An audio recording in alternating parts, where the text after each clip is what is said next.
Well, hey guys, today's podcast is going to be a fun one. We're going to be talking about recruiting and developing and empowering multiplying leaders within your business or church. But before I do anything, I want to make sure and thank you guys for subscribing and following along with this podcast. It's been so much fun getting to connect with hundreds of thousands of you. Seriously, it's so much fun. We're all just getting a little bit better. And again, these aren't just facts. I'm not a incredible 100-year expert, but I am giving my observations from things that I've seen. And before I jump any further, I want to highlight two things that I typically highlight. Number one, if you're looking for a local church, you can hit in my show notes, crossover media, and they'll have my name in it as well. And you fill out the form, and in seconds, you get connected to a local church. I think it is super cool. We all need a local church. We know that the local church is the hope of the world, and a Christian without community is a fish without water. So if you can hit the link and connect to a local church. The other thing, if you are a church leader looking for resources, I have attached some incredible courses from my friend Sweb. He's an incredible leader. I've had him on twice on the podcast, and he is an incredible thinker. He will build and make sure your team is equipped. So without without further ado, let's jump into the podcast today. Like I said, we're going to be talking about recruiting, developing leaders, and as we jump into this, I want to give you a couple key notes that I think before we go into this concept of building and finding the right people and recruitment and multiplying yourself and others, I want to highlight three things that I think will help us all center our hearts to the right idea. Number one, you aren't in community with people you don't eat with. And I know that in this time in life, when we all work from remote, most of us outside of the church, but the reality is we need to be in community and we need to be as leaders having people in our homes. Because in 2023, nobody is looking for the perfect leader. I think we can all agree with that I'm not perfect, you're not perfect, but you're not in community with people you don't eat with. I know that the perception is that person is your pastor or you are their pastor. But if they're not in your home, if they're not at the table with you and your family, and they're not seeing the real version of yourself, it's a really scary place to live because people right now don't need the perfect pastor in a staff meeting. They need a friend and a leader and a person getting them closer to Jesus. And that doesn't happen in a staff meeting most of the times. Yes, it can. We've talked about meetings and I think they're important, but you need to have people in your home. I heard this last weekend. It's super challenging and challenged me anyways. Do not call yourself their pastor if they have not been in your home and ate dinner with you, or you haven't been in their home and ate dinner with them. You're not their pastor. You might be their friend, you might be their acquaintance, but a pastor is somebody who is a shepherd taking care of sheep, taking care of the people God has entrusted with you. So the reality is, you yourself, you can be a pastor. You are a pastor. God's called you, but let's get people in our homes and let's have radical hospitality. Let's be the most hospitable people on the planet. Number two, motives matter. We don't use people to build the church. We use the church to build the people. Your motives and your heart need to be centered because if you have any sort of insecurity, any sort of pride, and those things happen when we don't have leadership above us challenging us and pushing away our ego. A huge indicator for me, anyways, and I promise we'll get into the meat and the potatoes of this podcast, but a huge indicator is if you can't genuinely accept and be okay with the family or the individual's boundaries, you are not ready for this. You're not ready for recruitment. You're not ready to multiply. You're not ready to all the things we're about to jump into if you aren't okay with people's boundaries because nobody's going to set your boundaries for you. If you're listening to this in the opposite side and you are a pastor is talking to you about leading, nobody's going to set the boundaries for you. That is your responsibility. So set your boundaries, and the pastor or leader listening to this, you need to honor those boundaries. And number three, this is a different one, but you don't need anyone. How horrible it is to know if you're serving in a church right now and your pastor only talks about the things he needs from other people. Or like, are you blind to the 27 people serving on a Sunday that are already putting their heart and soul into the thing? When you constantly beg and need, what you're showing is you have a poverty mindset. All you have is all you need. That is okay. The concept and the heart behind this podcast today is going to help you resource and understand once you have a solid community, once you understand that it happens at the dinner table, motives matter and you don't need anyone, then we can move on. So you don't need anyone. You have everything you need. I don't care if that is 2 people or 200. The people God has entrusted you with are the people that you can push forward the kingdom of God with. So I want to walk through recruitment. I've heard this a lot in the church, but recruitment in itself is imperative for the church to move forward, right? The church moves forward with the pace of its people's generosity. Generosity isn't just money, it's their time and their talents. So how do we recruit? Let's get super practical here. For the next 20 minutes, I want to give you practical recommendations anyways to recruit people in your church. These are the people that are already saved. They're people who attend your local church. This isn't week one of them not knowing Jesus. This is the true person who is a part of your church. If you ask them where they go to church, they say your church, but they're not a part of anything. This is how we were going to recruit them. Number one, share the vision with them. You need to get super specific on the vision. Like, and if you're not a lead pastor, find your lead pastor and ask him, what is the specific vision of the ministry you've entrusted me with, that God has entrusted you to oversee this local church? And if you're the lead pastor, if you're an executive pastor, you need to have a vision. Pastors and leaders who do not have a vision, again, we know this, will perish, just like the people in their church will. And I'm not saying vision isn't, we're going to reach 10 million people in 20 years, let's do it. Maybe it is, I don't know.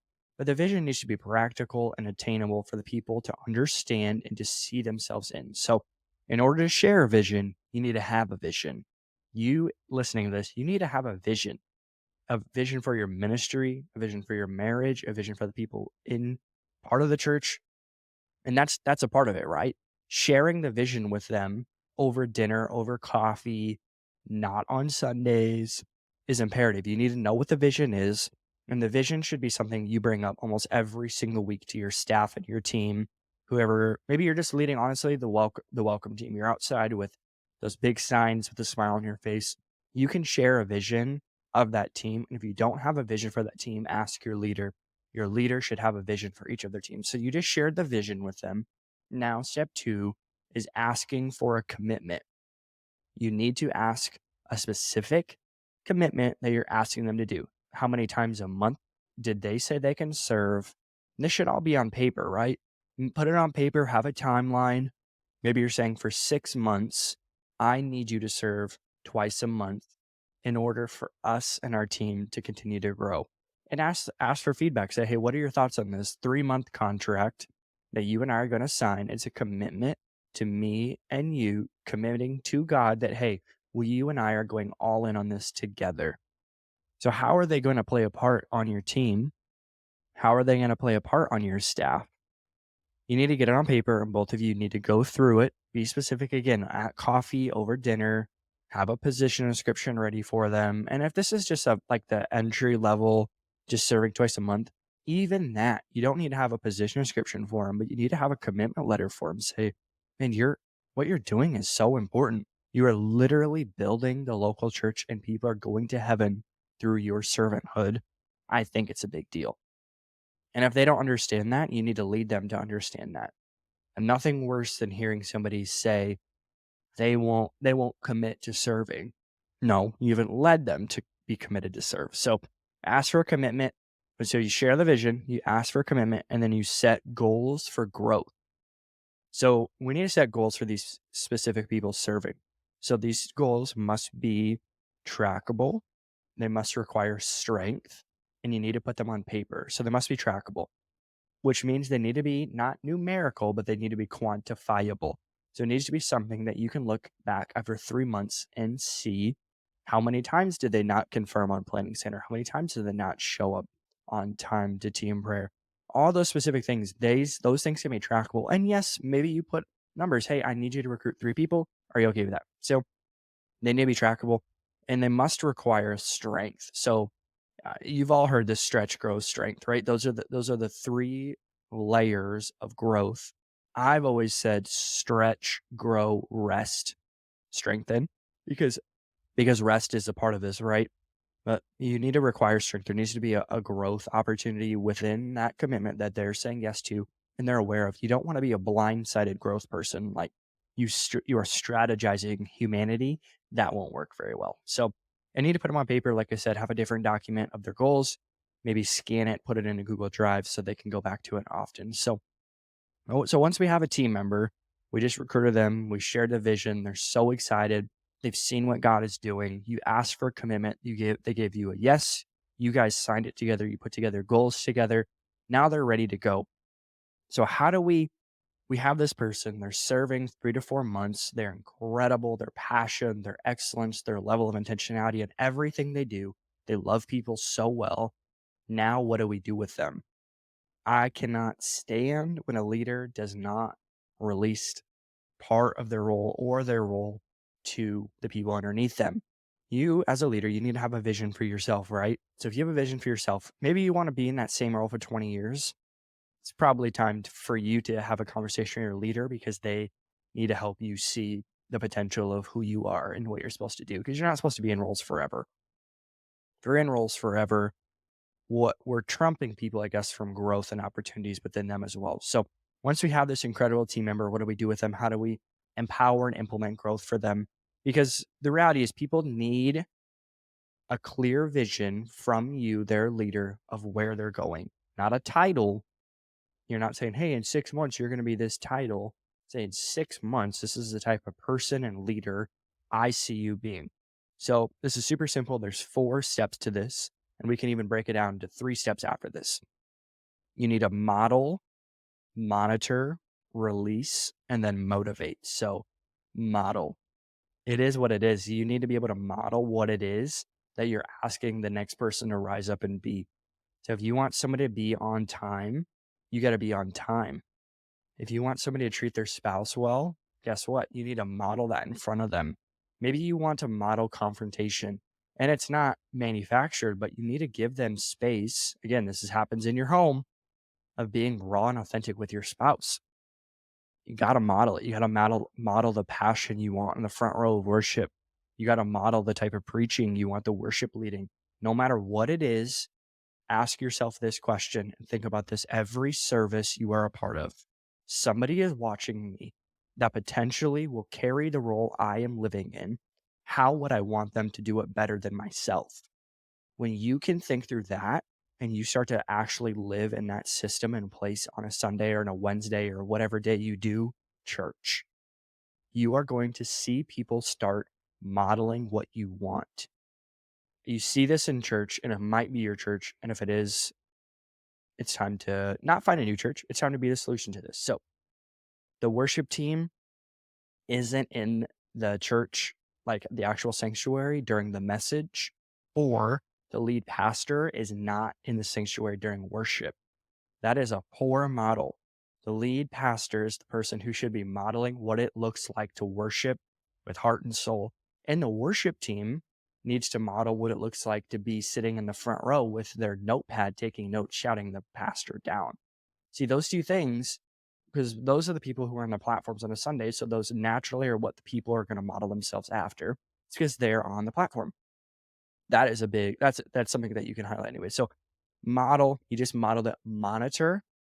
So you need to monitor the people once you have given them, empower them to do something. It's a specific task you're asking them to do.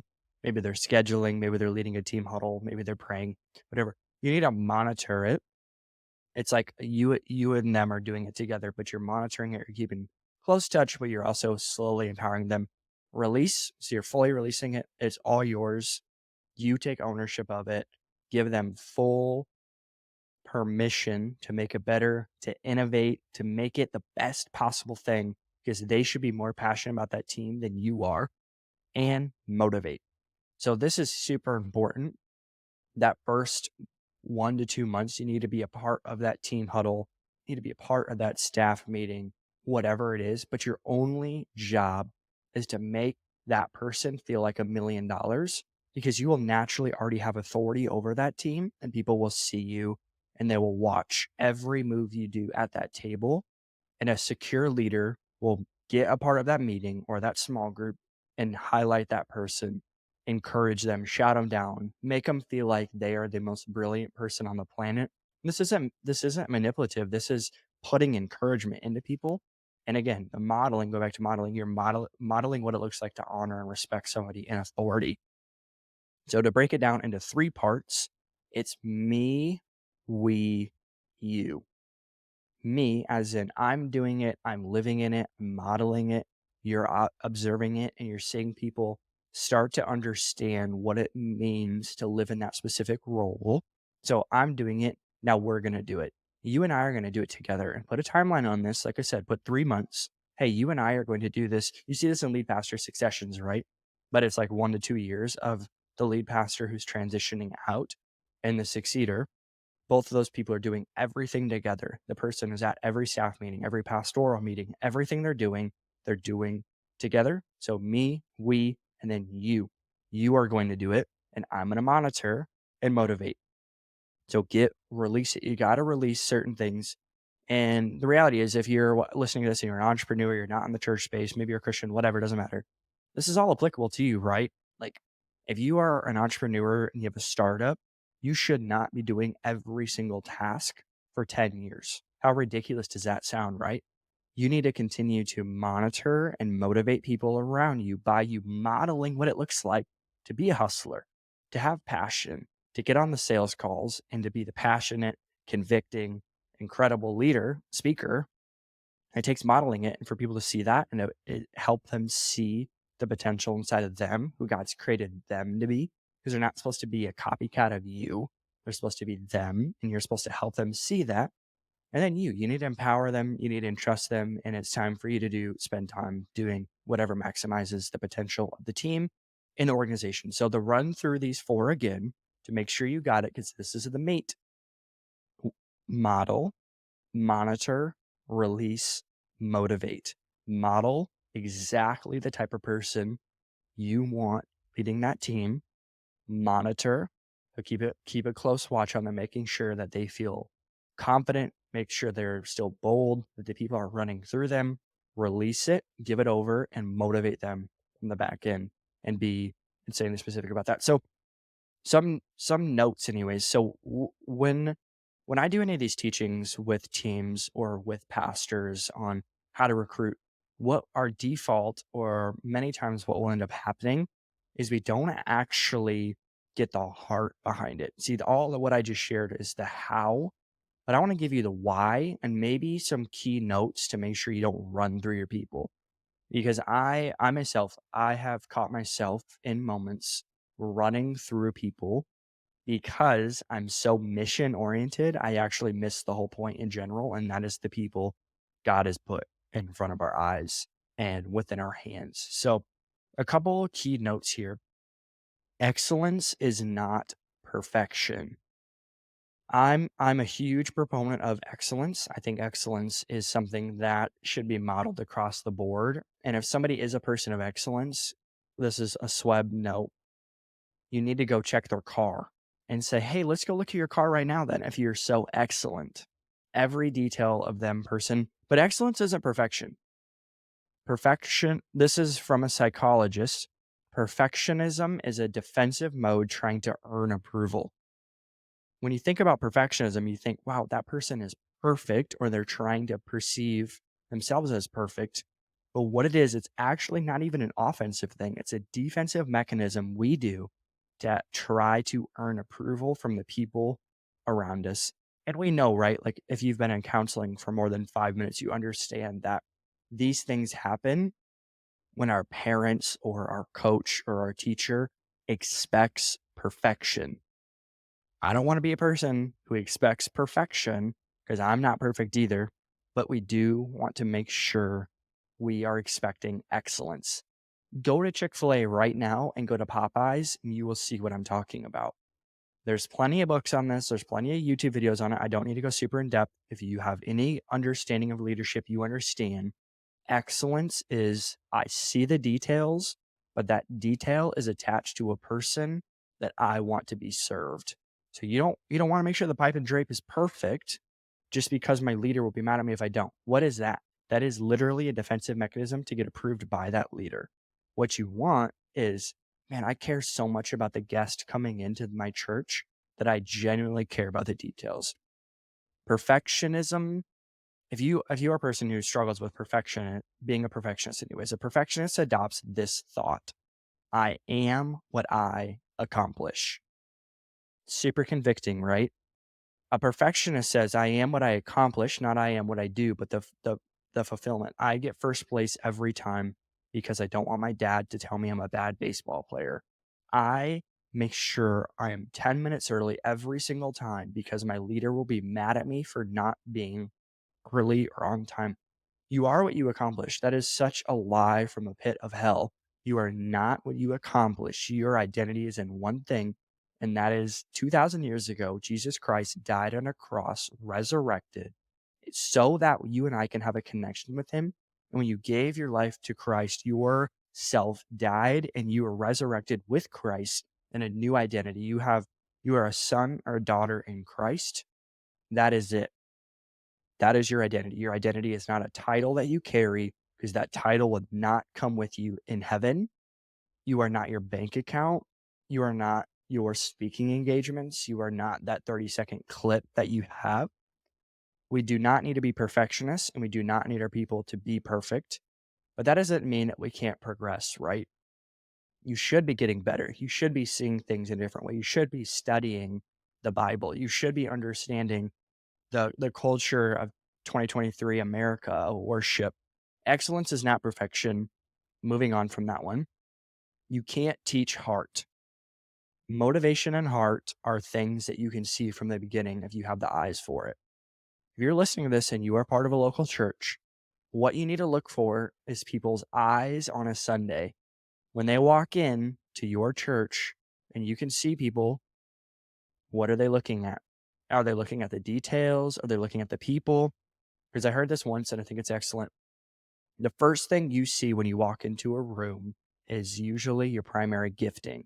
My wife, she sees the details of every single thing on a table, if it's disorganized, if the pipe and drape is in the perfect line, if the stage setup, the stage design is bad, the audio is bad, every single detail, if the colors don't match and don't have synergy, she sees those details because she's so hospitable. She has a gift of hospitality. I myself, when I've processed this, I see culture.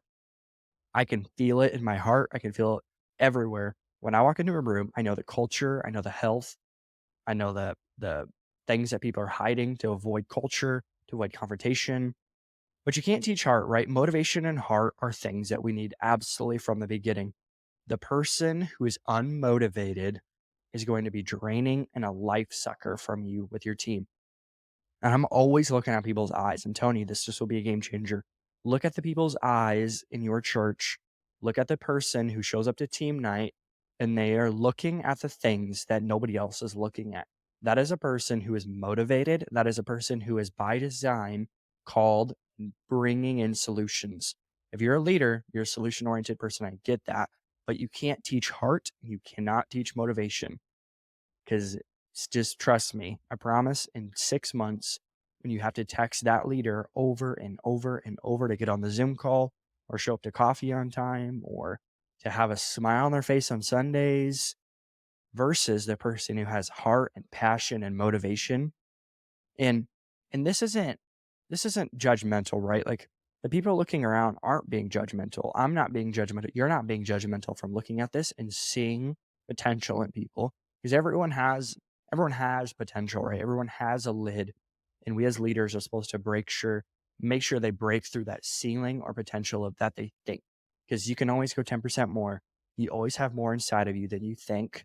Because again, Ephesians 3:20, if you can ask it, if you can think it, or you can imagine it, it's not God, it's your mind, and He wants to exceed that. And that's where we live. We live in that gap between where people are, where they want to be, and where you see them being. This isn't being judgmental. This is giving observations of saying the people who see the details, the people who know where and how and why we do things are the people who God's going to bring you people like that. And it's your responsibility to pick that gold out of them, to mine it out. Nothing worse, again, than an unmotivated team or unmotivated leader. Motivation obviously isn't everything. I would take a motivated person that I have to reel back of like, dude, you're kind of being a little obnoxious right now. than the person who is a zombie walking in on Sunday, every single Sunday. And you're like, dude, could you put a smile on your face? Like, do you have any joy in your life? You don't want that. You don't want bad culture. You don't want people who are going to hurt your environment more than help it. And the eyes do not lie, and the tongue is the portrait of the heart. So their eyes, they're seeing the things that you honestly see that nobody else sees, but then their tongue is full of faith, full of life, full of encouragement, full of joy. Those are the people that you're like, yeah, we are going to work together. Bring them in your world, bring them in their home. Like I said from the beginning of this podcast, none of this works if you aren't opening up your home to the people God's entrusted you with. Bring them in your home, bring them with your family, take them on the vacation. I get it. You need to get away from people. I'm an introvert as well. It doesn't matter. Your personality type has nothing to do with your calling. Yes, God's created you in a way that He's going to use that. But again, you died when you gave your life to Christ. Your personality, all that dies at the altar. And the people who are not willing to give up their personality, I'm telling you, those are the people who have so much pride that they're not willing to grow out of a personality trait. I myself, I'm an Enneagram 8-9. Okay. Eights can tend to be very direct, very rude. I'm not just going to be a rude person. That's ridiculous. I love when people don't even understand or don't know that I am an 8 because I know I'm growing. I'm not being just the direct truth, rude kind of personality. I want to grow just like you do. So no matter what, do not empower somebody who doesn't want to be empowered. Do not spend time with somebody who doesn't want to grow. Doesn't You're wasting your time. And there's somebody who potentially is a part of your church who's passionate, who sees the details. You already probably know that person, by the way. As I'm talking about it, that image of that person is coming to your mind because that is the person God wants you to put leadership authority over and lead. So to run through this again, in the last 2 minutes of this podcast, I want you to hear my heart. This all happens when you and I accept the fact leadership happens from the home and in the home. None of this works if you don't lead your home well, you don't lead yourself well, but then also you don't have people in your home, you don't pastor people well. Dinner at your place should be the most fun thing people think about. So, a couple notes again, you aren't in community with people you don't eat with. Motives matter, your heart posture, you don't need anyone. All this stuff goes back to the heart and understanding a pure hearted leader is going to carry 50, 60 years of ministry with hundreds of thousands of people. The person who wants to make it about them, the person who doesn't open their home, and the person who has bad motives and constantly needs people will last about 2 to 3 years, my guess. So you need to recruit, you need to empower. If you have a church of 6,000 and you got 20 people serving on a Sunday, that is a massive loss. I'm just telling you, that is a massive loss. And you need to have people who see the vision, who can share it, get commitments with people, and empower them to continue to grow in their leadership. Thank you guys so much for listening. This seriously means the world to me. If you can, please subscribe. If you're watching this on YouTube, like and subscribe, hit the notification bell. Every single week, we're creating content for you as a leader. You are a leader. If you lead one person, you are a leader. Today, you can empower people, you can build people, and this isn't for you. Again, like I said, the church doesn't use people to build itself. We use the church to build the people. People in your world, the people a part of your church want to be built. They want to be empowered. They want to grow closer to Jesus. They want to be a better version of themselves in 10 years. And that happens through your obedience. That happens through your vision and what God has entrusted you with. Thank you so much. We'll see you next week.